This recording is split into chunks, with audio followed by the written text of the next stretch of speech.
Hello everyone, welcome back to our channel. Uttar Pradesh judicial service fifth amendment rules आपके आ चुके हैं। आप सब लोगों को पता है सिलेबस चेंज हो गया है। नोटिफिकेशन भी होपफुली आपको बहुत जल्दी देखने के लिए मिलेगा। इस वीडियो में बहुत ही organised and crystal clear way में हम लोग देखेंगे कि after all the amendments that have been made to the syllabus अभी प्रेजेंटली क्या सीन है, कौन से पेपर में कौन से सब्जेक्ट्स आने वाले हैं। इसके बाद आपको कोई कन्फ्यूजन नहीं रहेगा। तो चलिए बहुत टाइम वेस्ट नहीं करते हैं, वीडियो स्टार्ट करते हैं। तो सबसे पहले आपका जो पेपर 1 है which is general knowledge, 200 marks का पेपर होता है आपका मेंस में। ये सारे पेपर मैं यहाँ पे मेंस के रिलेटेड डिस्कस कर रही हूँ। पेपर 1 जो जनरल नॉलेज है वो आपका प्रीलिम्स में भी आता है और उसके जो टॉपिक जो हेडिंग्स हैं वो सारे सेम होते हैं जो मेंस में जो उसका सिलेबस डिस्क्राइब्ड है। उसके अंदर एक हेडिंग होता है टॉपिक ऑफ सोशल रेलेवेंस। जैसे और बाकी सारे क्या होते हैं, हिस्ट्री हो गया, ज्योग्राफी हो गया, इकोनॉमी, पॉलिटी, इंटरनेशनल इंस्टीट्यूशंस, इन सब के अलावा एक टॉपिक होता है टॉपिक ऑफ सोशल रेलेवेंस। उसके अंदर चेंजेस करे गए हैं कि अब उस टॉपिक के अंदर ये सारे एक्ट्स भी आएंगे। कौन से एक्ट्स हैं? Rights of persons with disabilities act, maintenance and welfare of parents and senior citizens act, dowry prohibition act, protection of women from domestic violence act. उसके अलावा sexual harassment of women at work place, pre conception and pre natal diagnostic techniques, prohibition of sex selection act, medical termination of pregnancy act, indecent representation of women act, protection of children from sexual offences act. ये सारे acts आपके add करे गए हैं। अभी कुछ लोग पूछ रहे हैं कि ये सिर्फ मेंस में आएगा कि प्रीलिम्स में आएगा।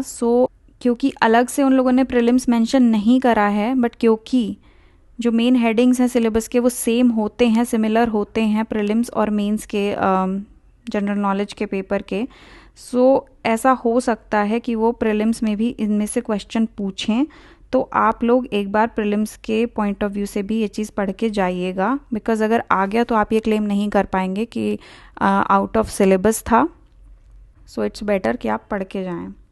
सेकंड, आपका जो पेपर 2 होगा वो इंग्लिश लैंग्वेज। पहले लैंग्वेज का एक ही पेपर होता था, लेकिन अभी इसको सेपरेट कर दिया गया है, हिंदी और इंग्लिश अलग अलग कर दिया गया है। पेपर 2 आपका इंग्लिश लैंग्वेज का पेपर होगा, 100 मार्क्स का पेपर होगा। इसमें 50 मार्क्स के लिए ऐसे आएगा। 3 चीज़ें होंगी लैंग्वेज के पेपर में, ऐसे, प्रेसी राइटिंग एंड ट्रांसलेशन। ऐसे आपका 50 मार्क्स का होगा, प्रेसी राइटिंग आपकी 30 मार्क्स की होगी और ट्रांसलेशन होगा आपका हिंदी टू इंग्लिश जो कि 20 मार्क्स का होगा। फिर पेपर 3 होगा जो हिंदी लैंग्वेज का पेपर होगा, ये भी 100 मार्क्स का होगा और इसमें भी वही 3 चीज़ें होंगी, ऐसे, प्रेसी राइटिंग एंड ट्रांसलेशन। ऐसे 50 मार्क्स का आपका होगा, प्रेसी वही 30 मार्क्स का होगा और ट्रांसलेशन आपका इंग्लिश टू हिंदी होगा 20 मार्क्स के लिए।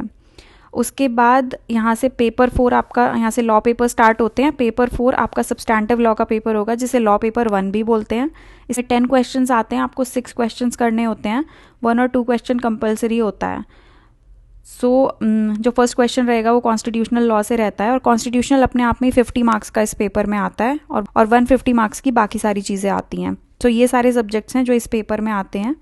Constitutional law, Hindu law, Muslim law, law of contracts, partnership, torts, property act, easements act and principles of equity with special reference to law of trust and specific relief act. ये आपके paper 4 का syllabus है, इसमें कोई change as such नहीं हुआ है। Paper 5 procedure and evidence, इसको लॉ पेपर 2 भी बोलते हैं, 200 मार्क्स का ही होना है, इसमें कोई चेंज नहीं हुआ है। इसका पैटर्न इस तरीके से होता है कि आपको 10 क्वेश्चंस में से 5 करने होते हैं। क्वेश्चन नंबर 1 कंपलसरी होता है जिसमें आपको चूज़ करना होता है, 2 पार्ट्स होते हैं, आइदर आप प्लेंट या रिटन स्टेटमेंट लिख दीजिए या फिर आप चार्ज या जजमेंट चूज़ कर लीजिए।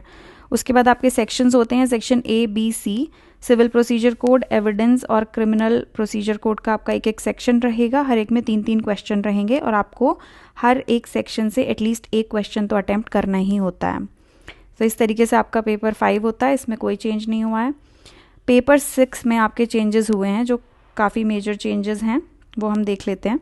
पेपर 6 आपका रहेगा penal, revenue and local laws, ये भी 200 मार्क्स का होगा और इसको लॉ पेपर 3 भी बोलते हैं। और इसके अंदर आपका आईपीसी आएगा, जो अकेला आईपीसी 50 मार्क्स का होगा। एक सेक्शन आईपीसी का रहेगा, एक सेक्शन बाकी लोकल लॉज, रेवेन्यू लॉज का रहेगा। सो पहले इसमें 10 क्वेश्चंस आते थे, 6 करने होते थे। अभी कैसे आएगा ये कुछ बोला नहीं जा सकता है क्योंकि सिलेबस चेंज हुआ है। सो अब इसमें देख लेते हैं कि इसमें कौन से सब्जेक्ट्स आपके किस तरीके से आएंगे। सो आईपीसी आएगा 50 मार्क्स का एज इट इज़, कोई चेंज नहीं है। उसके बाद UP revenue code 2006, UP urban building regulation of letting, rent and eviction act 1972, ये आपका आएगा। उसके बाद UP regulation of urban premises tenancy act, UP municipalities act, Panchayati Raj act, consolidation of holdings act and UP urban planning and development act 1973। IPC और ये 7 acts आपके इसमें आएंगे। सो आई होप आपके लिए वीडियो हेल्पफुल रहा होगा और आपके सारे कन्फ्यूजन्स दूर हो गए होंगे। वीडियो अच्छा लगा है तो लाइक कर दें, नए हैं तो सब्सक्राइब कर लें, and all the very best. Thank you so much for watching.